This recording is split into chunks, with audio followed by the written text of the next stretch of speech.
જય સીતારામ મિત્રો, આજે મારા ઘરે મહેમાન આવ્યા હતા. મહેમાન હતા સુરેન્દ્રનગર જિલ્લાના, એમ કહેવાય કે મૂળી તાલુકાના ખભડિયા ગામના વતની એટલે કે રણજીતભાઈ કોળી.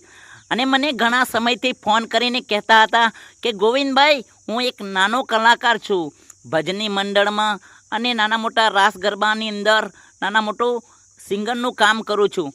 માટે મને હજુ કોઈ સપોર્ટ મળી રહ્યો નથી.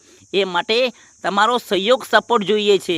મને સોશિયલ મીડિયાના માધ્યમથી તમે વાયરલ કરશો ને તો કદાચ મારા સ્ટેજ શો અને મારા પ્રોગ્રામ ચાલુ થઈ જશે, જેના કારણે મારા ઘરનું ગુજરાન થશે. ત્યારે મેં કહ્યું કશું વાંધો નહીં રણજીતભાઈ, આવો મારા ઘરે. અને ત્યારે એ મારા ઘરે આવ્યા અને એમનું દિલથી સન્માન કર્યું. ત્યારે રણજીતભાઈ બહુ ખુશ થઈ ગયા અને મને કહેવા લાગ્યા કે ગોવિંદભાઈ, હું નાનો કલાકાર છું ને મારું સન્માન કર્યું, હું ખૂબ ખુશ થયો.